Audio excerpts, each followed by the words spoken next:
And we're back at FSharpConf, and Hello. I'm here with Evelina. Hello. Awesome. I'm really excited that you were able to make it here to Redmond in person. Oh, thank you. It's exciting to be in the Channel 9 studios. Yes. So thanks for having me. Yeah, we're really excited about your talk. But last time we talked, you lived in Cambridge, and I heard you moved to London. Yes, because I started working in the Alan Turing Institute, which is the British National Institute for Data Science. That sounds awesome. So you're a data scientist? Yes, my official title is a data scientist. Sounds really interesting. Are there any cool projects that you're going to work on? Well, next month we are starting a really cool project with the National Air Traffic Control in the UK, where we'll be basically automating parts of their training system and putting AI agents into that. So that's going to be a lot of fun. It sounds really cool. So be careful if you fly into the UK. Okay. And your talk title sounds really cool, How to Look Like a Statistician. Do you want to look like a statistician? I do. I mean, yeah.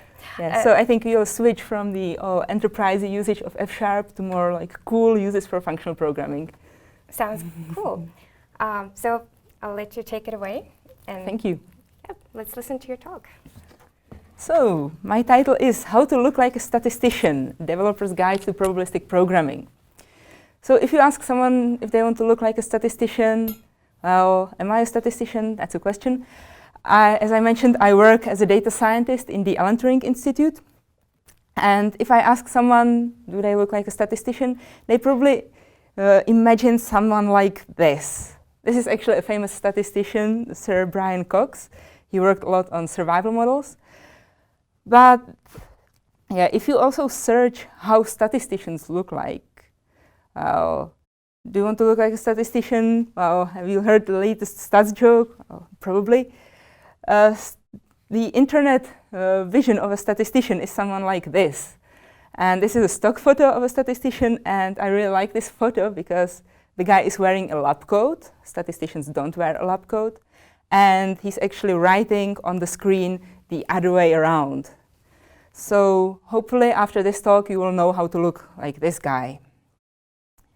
So I'll be talking about probabilistic programming. So what is actually probabilistic programming? You have probably heard about probabilities, and probabilistic programming is about creating probabilistic models, which is a huge area of machine learning. So what are probabilistic models? I'll be using a very nice use case where I actually used probabilistic models and data set that I played with, and that's a Stack Overflow developer survey results from 2017. And the data scientists in Stack Overflow were really nice and let others download the data from the Stack Overflow developer survey. So I looked at the data, and when they published the data, there were a lot of articles in the news. Do developers who use spaces make more money than those who use tabs? These were the titles, and it got picked up by major media like BBC, and they ran articles about programmers who use spaces are paid more. I really like the quotes here, by the way, are paid more. So I thought, okay, does it make sense that programmers who use spaces make more money than those who use tabs? So I looked at the data, and this is a salary distribution when you look at the data. And there was a field for people to fill in their salary, and this is the distribution. And you can see that it looks slightly strange. You can see that there are two bumps in the distribution, one in the beginning and one in the middle. So I thought, okay, there is something strange happening. Who are the people who report very low salaries? So I looked at people who report their annual salary lower than $3,000. Which comes to about $250 per month. That's not a huge salary. Well, the most developers who reported this salary come from India, which unfortunately may be true because developers in India are probably not paid that well.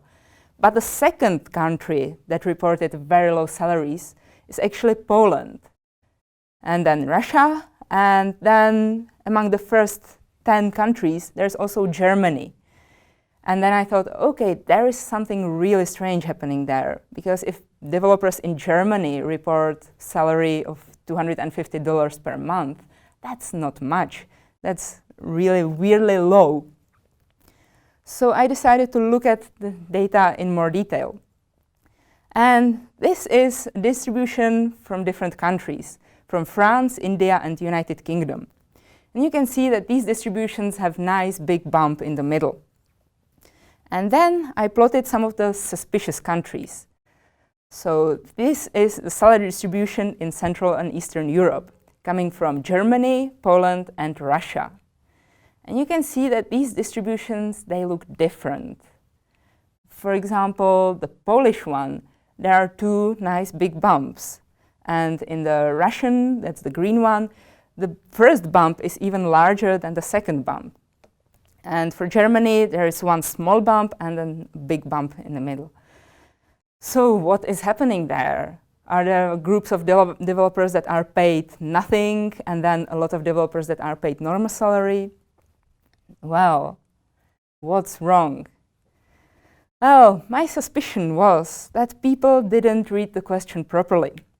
So this is the actual question as it was presented in the survey.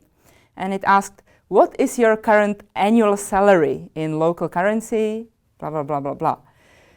And even though annual is there highlighted, it's underlined, I thought, okay, maybe people just report their monthly salary because people just don't read questions properly, especially in Eastern Europe, probably. I am actually from the Czech Republic, and my background knowledge is that when people negotiate their salary and talk about how much they are paid, they never talk about their monthly salaries. They always talk only about their monthly salary. So they don't talk about year summaries. And I asked my friends in Poland, and they confirmed the same thing. People don't ever talk about their annual salary. They just ask about their monthly salaries. So, okay, people just looked at the question, saw the word salary, and reported their monthly one, probably.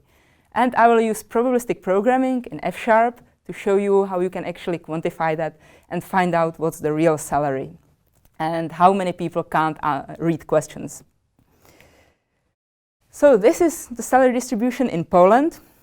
And as I said, there are two bumps, and they are almost equally sized.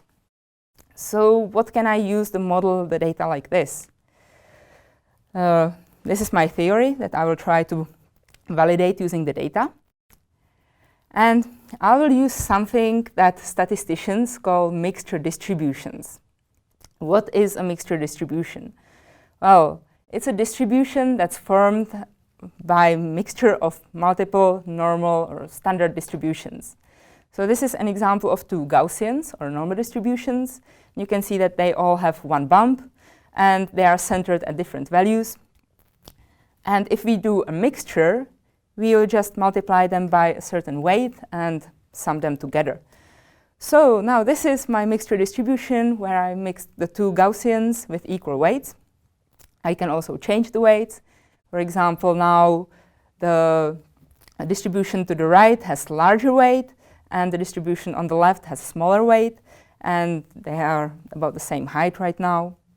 And I can change it as well. I can give one distribution a very small weight and the other distribution a very large weight. So you can see that I can use this to model my two-bump distribution that I had for the developer salaries in Poland. And the only thing that I need to find are the parameters of the distributions and the weights. So now you are, okay, that's a lot of statistics. What is this all thing about? I will talk about how we can use this in the framework of probabilistic programming. And in probabilistic programming, the main thing is that probability distributions become first-class citizens in the language. And later on, I will show you how functional programming actually creates a very nice framework for this, and how we can basically put in probability distributions and treat them as first-class citizens, as if they were our variables. But first, we need to look at the mixture distributions a bit more formally. So this is how a statistician would write a mixture distribution. There are many Greek letters. So what does this mean? I don't want to go through the Greek letters and see like what are the mu's and sigmas and things like that. If I want to look at it from a developer's perspective, I want to see something that I can understand. And the most straightforward way to interpret something with probability distributions is through sampling. And what is sampling actually? Well, let's look at a very famous problem called the Monty Hall problem. And the Monty Hall problem, it actually comes from a TV competition called Let's Make a Deal. And there were 3 doors in the competition. And people came there dressed in a crazy ways. And they competed to actually win a car, a nice old car like this. So they had 3 doors. And the question is, so the car that you want to win is behind one of the doors. And 2 other doors have something that doesn't have any value. And traditionally, this is a goat. So in the game, you pick one of the doors. And now Monty Hall, whose name is the name of the challenge, and who was the presenter of the competition, asks, okay, so what do you want to do? I will open another door. So Monty Hall opens another door and shows a goat. And now they ask you, do you want to change your selection? Do you want to keep your selection, the door you selected? Do you think the car is behind there? Or do you want to switch to the other door, the unopened one? And normally, the probability that the car is behind the door that you picked originally is 1/3, because there is equal probability. And after opening the door, do you want to switch or not? If you haven't seen this challenge before, then you might think, okay, I should probably, well, it doesn't matter because the probability is still 1/3. Well, we will check that.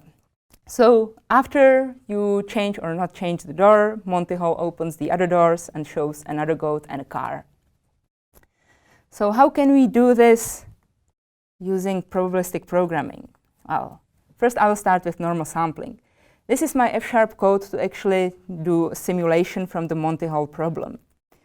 So we'll just create some types. Type for a door that can be either a goat or a car. And the game is just some list of doors. And my strategy is either to stay with the door that I picked originally or to switch to the other door. So these are just my helper functions to generate a game. And I'll just run this and explain it a bit later. So this is my very simple, straightforward function to play the game. So I'll just generate some state of the game, pick a door, and then the host opens the other door that I didn't pick. And if I decide to switch, then I will just choose the other door that the host didn't choose, and I will choose one of them randomly. And then, depending on my strategy, I will just say, okay, did I win or not? The actual code is not that important in this case. So let's have a look at the probabilities. So probability of winning if I stay with the current selection, if I try the game 10 times, is 40%. And the probability if I switch is actually 100%, which is weird. Well, what if I increase the number of samples to 100? Now my probability of winning if I stay with my original selection is 37%, and the probability if I switch the door is 72%. What if we increase the number of samples even more? Let's say to 10,000. Let's have a look. Okay, and now the probability of winning if I stay with my original selection is 34% almost, and if I switch, it's 66%. So you can see that it's getting more towards 1/3 and 2/3. And as I increase the number of samples, it gets more and more precise. And this is something called Monte Carlo sampling. And it's a very common framework in estimating probability distributions. When you want to see the value of a probability distribution, you just sample from it, maybe using a very straightforward sampling like I was using here, or a more complicated schema. And After the sampling, you just pick a large enough number of samples, and this will give you a good estimate of the distributions and probability values. So why should I use functional programming in this, and where does it come into it? Well, the sampling that I was showing you here was very straightforward. The problem is very straightforward. But we can also represent it in a much more interesting way using computation expressions in F#. So here I have my door type that can be either a goat or a car. And now I created a new type for a Monty Hall value, which gives me a door and the probability value for that door. So initially, if I do my original selection, the probabilities are all equal, so both goats and cars get probability of 1/3. And after that, I will get the different values after I change or not change my selection. And now I'll create another type called distribution. That will be a sequence of the Monty Hall values. And here are some helper functions for creating uniform distributions. And now here comes the interesting part with computation expressions. So here I created another type, which will be probabilistic computation. I will call it a probabilistic computation. And it can be either a sample from the distribution, or it can return a value. So this looks quite complicated. So what does it actually do, or what do I want to use it for? Here I use it to create my probabilistic computation builder, which is the computation expressions. And I'll basically just use the builder to wrap my values in that probabilistic computation type. And my goal with this is to basically just record what kind of selections I am doing in the game. So that when I use my probabilistic computation builder, or when I create a computation expression, and I actually run it on my data, it will record what am I doing in the computation, what kind of distributions I'm going through, because distributions, remember, are the sequences of Monty Hall values, and which door I'm selecting. So, yeah, let's look at the rest of the Monty Hall with computation expressions. So here I created the probabilistic computation called prob. And if you have never worked with computation expressions, for example, async is a computation expression. So I will use it almost the same way as you would use an async. I will just call prob with curly braces. And now you can see that my program is simplified greatly, because now my stay probability or stay scenario, where I just pick an initial door and don't change my selection, will basically just create the initial door distribution, which is a uniform distribution over 2 goats and 1 car. And then I'll just return my selection. And if it contains a car, then I won. And if it contains a goat, then I lost. And my switch strategy is slightly longer, but still much more readable than my original simulation code. So first, I will just pick my initial door. And then if I decide to switch, then I'll just look at the initial door. And if it contains a car, if my original selection was a car, then I want a goat. So I will return the goat. And if I originally selected goat, then Monty Hall opened another door which contained another goat. So that means when I switch, I want a car. And the interesting thing here is that the initial door, that's here. Although I created a uniform distribution, now my initial door basically just represents a sample from that distribution. You can see that its type is a door, which is either goat or a car. And my switched door is, again, either a goat or a car. And here I am basically doing pattern match on the initial door, which is a sample from the uniform distribution. So the cool thing here is that I'm working with probability distributions, but I can refer directly to samples that I don't know the value of.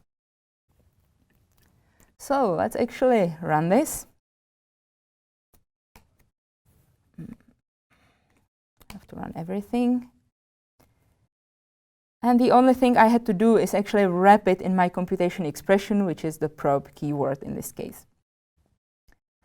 So what do I do with it now?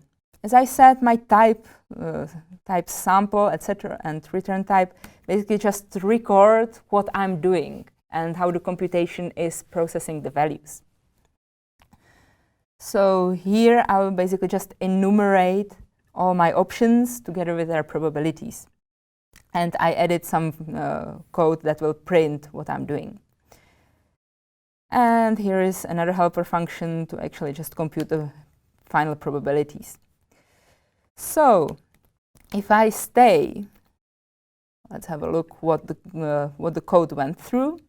So the code actually went through all the 3 different options that I had in my original distribution.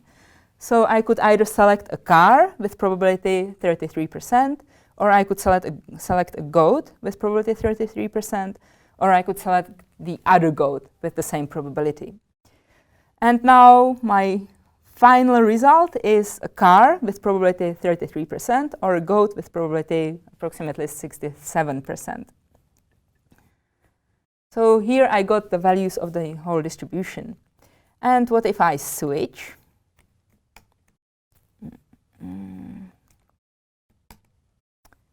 So this is what the computation went through. So in the first option, first I selected a car with probability 33%, and after Monty Hall opened another door containing a goat, I decided to switch. So I switched to the other goat. So my first option was a car with 33% probability, but after that, with probability 1, I got a goat. In the other scenario here, my first selection was a goat. Then after Monty Hall opened another door, I decided to switch, so I switched to the car in the other option. So again, 33%, and then with probability 1, the car.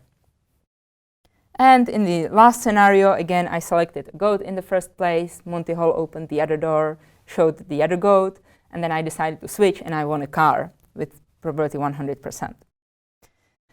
So you can see that my probabilistic computation, the computation expression, actually recorded what choices I made during the game. If I go back to the probabilistic expression, here, first it recorded what was my initial door selection and what was my second selection in the switched door. And then I could just go through the whole computation and all the probability values that it assigned to different scenarios and compose them, do something clever with them.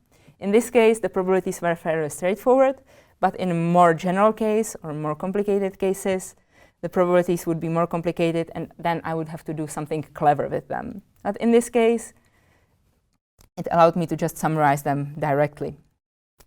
So let's go back to our mixture distributions. I showed you this equation, which looked fairly complicated. How does it look if we do it more in normal ways, or if we talk about it in a normal voice?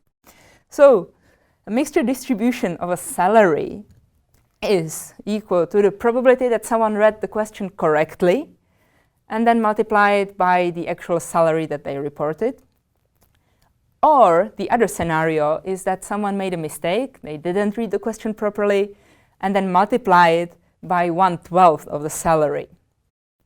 And this will give me the probability of a reported salary in general. And now you can see that I have just 2 unknown things in this case. So I have the probability that someone can read a question properly and the value of their annual salary. So what can I do with this? As I said, we have just 2 unknown parameters. And this equation, it's really easy to compute if we know the values. If we knew the annual salary and if we knew the probability that someone in Poland can read a question properly, then we can compute the probability that any salary gets reported. How do we actually write that down as a probabilistic computation? Well, this is my pseudocode in F#. I really want to make probability distributions first-class citizens in my language. So this is how I would love to write it. So I would like to just create a salary that will be a Gaussian with some kind of mean and variance. These are the unknown parameters. And then mistake will be just a probability distribution called a Bernoulli distribution, which is just a statistical fancy way of saying a coin toss distribution. So it's just distribution between two values. So what's the probability that someone makes a mistake? And then my observed value will be just, if they made a mistake, then it will be 1/12 of the annual salary. And if they didn't make a mistake, then I will just report the actual salary. So how do we do this with computation expressions? So here I have some helpers first. Let's evaluate them. And now my value is not a goat or a car. Now my unknown values are floating point numbers. And I have two distributions. So instead of the Monty Hall values, which gave me just discrete values of a goat or a car, together with their associated probabilities, I have two distributions. One will be a Gaussian with a mean and variance, and the other will be a Bernoulli probability distribution.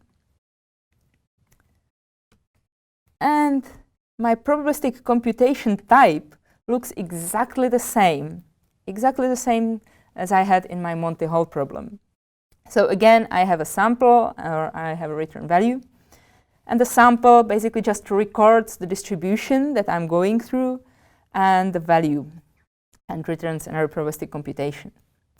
And I will use this to create the probabilistic computation builder, my computation expression. So this is exactly the same thing I had in the Monty Hall problem before. And again, the goal is to just record what I'm doing with the probability distributions, because I can do something fancy with them later on. And this is my model for the whole problem. So again, it's wrapped in the prob keyword in this case with curly braces. And the code looks almost the same as I had on my slide. So first, I will take the yearly salary, which is a Gaussian with some mean and some variance. And here you can see that its type is the value, which is just my wrapper around float. So even though I'm assigning it to like Gaussian, which is a probability distribution, it's looking like just a sample from the distribution, just like one value taken from the distribution. Now my Bernoulli distribution for a mistake, the probability that someone made a mistake, is again another value. And what I'm doing here is I'm just checking if someone made a mistake. If the sample distribution from the Bernoulli is 1, then I will return the salary divided by 12, monthly salary. Otherwise, I will just return their annual salary. So again, you can see that this is very readable. You can see exactly what's going on in there. And the cool thing right now is that in the background, I can do anything. I can do some clever things, or I can even do just sampling, because I know how the structure of the computation looks like and what the computation is actually doing behind there. So what I will get out of this is basically samples of salaries and probability if someone made a mistake. And if they made a mistake, then I'll report one thing. And if they didn't, I report the other thing. So what can I do with it? Well, as I said, the mixture distributions and the whole setting of the problem is fairly straightforward. So how do we get the actual parameters of the salaries, like the salary mean, salary variance, and the Bernoulli distribution, the probability that someone made a mistake? How do we actually get the values of the parameters? Well, this is the complicated part. You actually get PhD out of this. These are actually slides from doing something similar for a specific model in my PhD in Cambridge. So this stuff is really complicated. And because this is just a talk on how to do probabilistic programming, the cool thing about probabilistic programming is that you don't need to know any of this. you really don't need to know any of these equations on how to construct them.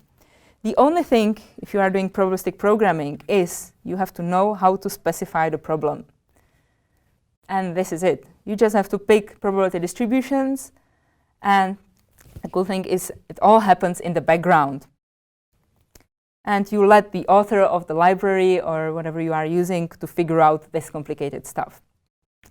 So I'll be talking about the world's slowest probability inference engine that I created for this talk. So the algorithm that I used is called the complete enumeration, and usually you will find it in any machine learning textbook in the category under the first chapter on how not to do things. So this is my distribution of salaries in Poland. And what I will do, I will try different parameter values, different annual salaries, different means, different variances, and different probabilities that someone made a mistake. So these are just 3 examples here. And what I will do, I will discretize them, because sometimes working with continuous distributions is not that easy.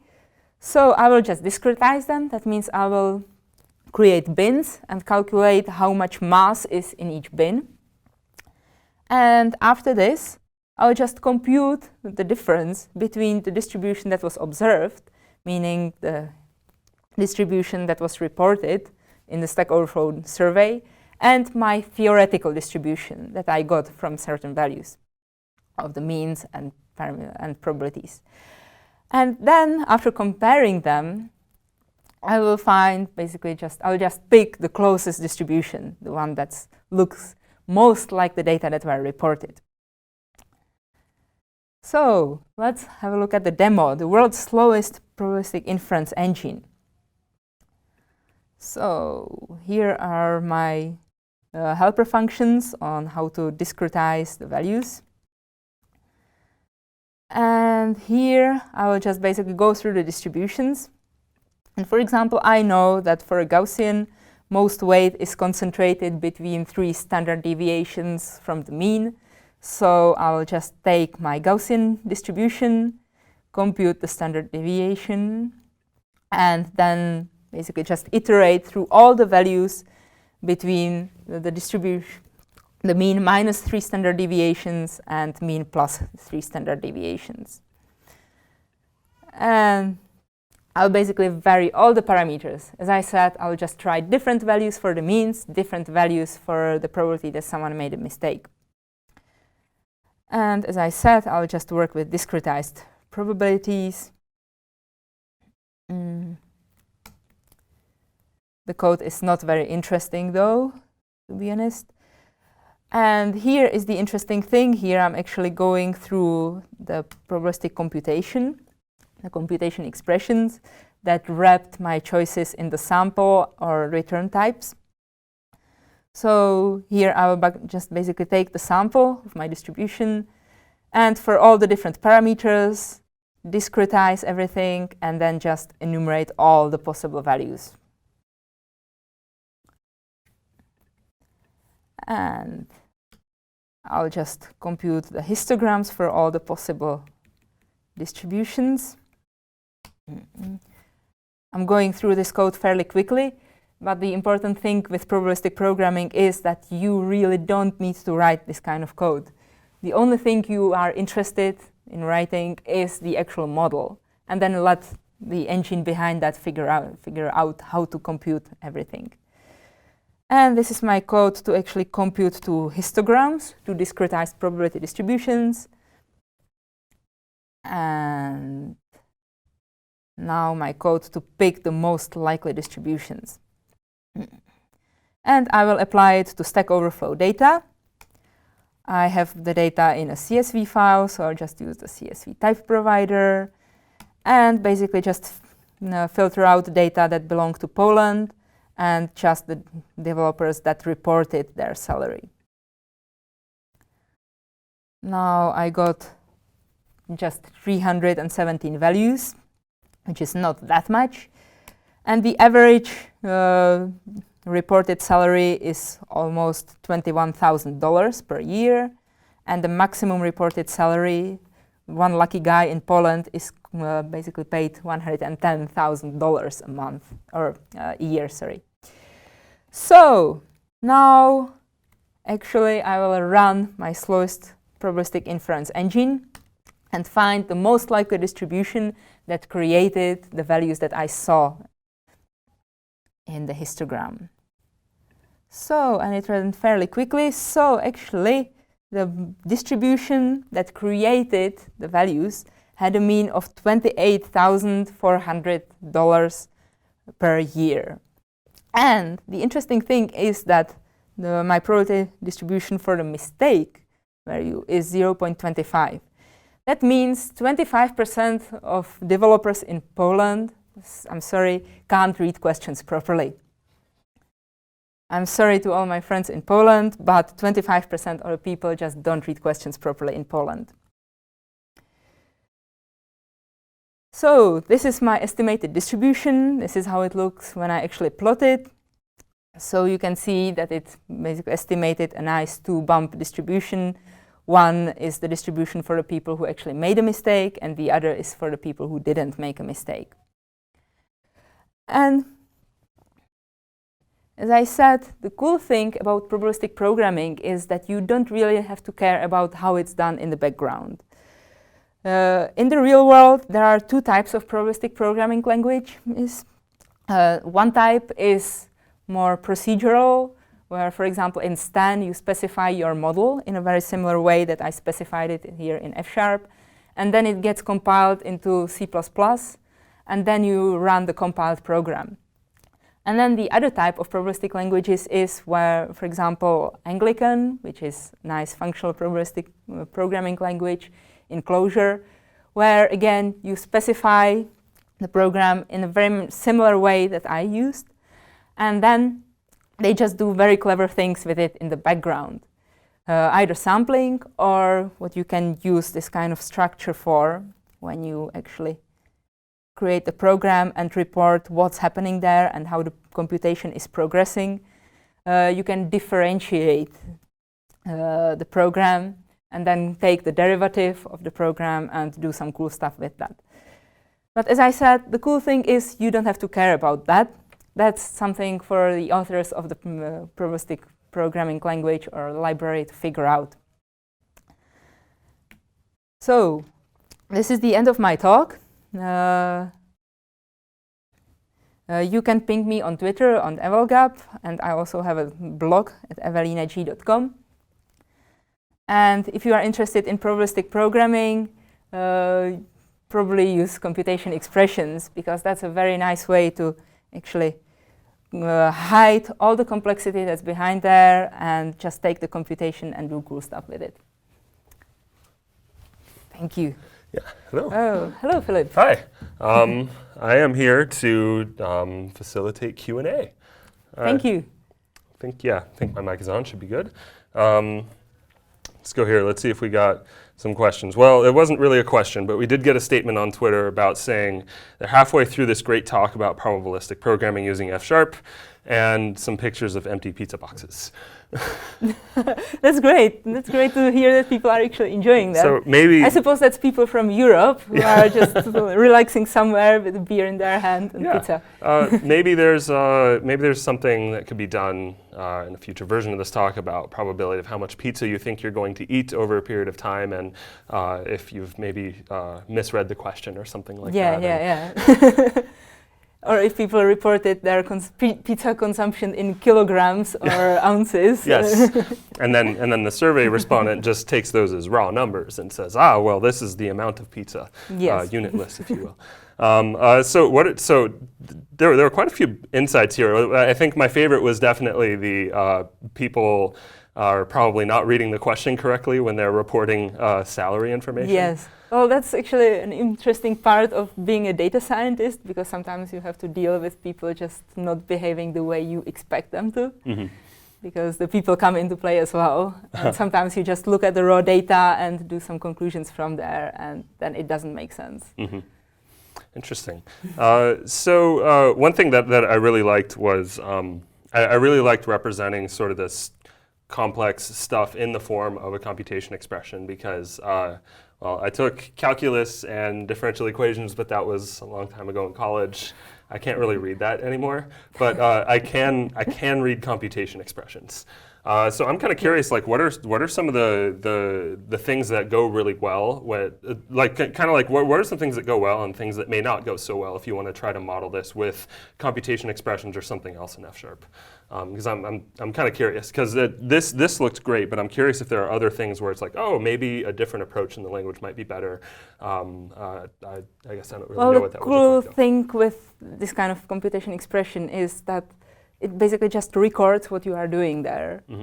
Because some people, for example, like monads and things like that, this is not a monad, my computation expression here, because the types don't really match, and the only thing it's doing is basically just recording what we are doing in the computation. And then you can take that and do anything with that. Right. So your goal is not necessarily like composing this and this and this and this and this or something like that, just more of like a nice way to represent the work and then do something with that representation later. Yes. Okay, I see. I know there are some papers on basically using monads to represent probability distributions, but that's usually not how probabilistic computation or probabilistic languages work, because they want to do multiple different cool things in the background, whereas in monads, for example, there are monads that use composition to compute the probabilities, the resulting probabilities. But that's not how you do it in practice, because that gets very complex very quickly. So normally you just record that and then use some kind of optimization engine in the background. Okay, cool. Yeah, that's great. So we have a question there. Why not use R for statistics? Why not use R for statistics? Well, that's a fair question. The thing is, for example, there are not that many probabilistic languages in R either. The thing you can do in R, for example, if you have a more complex problem than I had here, is you basically specify your program in like a Stan language, and then you compile it from R, and then you can use the compiled model from R again. But this doesn't actually give you much advantage. And the thing is, well, R is not very efficient, to be honest. So usually whenever you have anything efficient in R, it's using some other inference engine in the background. But from R, mostly people, if they use probabilistic programming, they use Stan, which, as I said, you don't actually specify even the model in R, you specify it in the Stan language. I see. Which basically the model specification looks very much like this, basically. You specify some probability distributions, and then you operate with their values in some way. Would you say that R for something like this might be useful to like prototype something really quickly in R? Yes, you can do that, but depends on what you are doing. I see. You think it might just be a lot of work to like translate the thing that you built into something that's actually going to run decently? Yes, that's always the question. But with something like this, here I chose, for example, a Gaussian distribution because that's the simplest to use usually. You can use different distributions, for example, a gamma distribution, but even the Gaussian works pretty well. So this is, well, as I said, this is a very slow inference engine that I had in the background. So this is more sort of for a demo purpose. I see. So there's ways that you could write it to make it much more efficient. Okay, cool. The code might not look as nice. Yes. That's how it always goes. I just thought this is a very cool way to represent probabilistic computation. Yeah, I really like it. I think that's fantastic. So what are some? Oh, looks like we're out of time here. I was going to ask one more question. No, I want to talk about statistics. But Evelina, I guess you could sort of mention like where you are on GitHub, Twitter, that sort of stuff. Yes. Just ping me on evelgap on Twitter, or just find me on Twitter or on GitHub anywhere. I think I'm the only person in the world with my name, so just Google me. Very easy to find. Excellent. So next up, we're going to have Odi from Lagos, Nigeria, speaking with Tomas about how he came into F#, just learning the language and kind of transitioned over the course of a year from being an absolute beginner to making a contribution to the compiler. So that should be a very interesting discussion. Thank you. Thanks.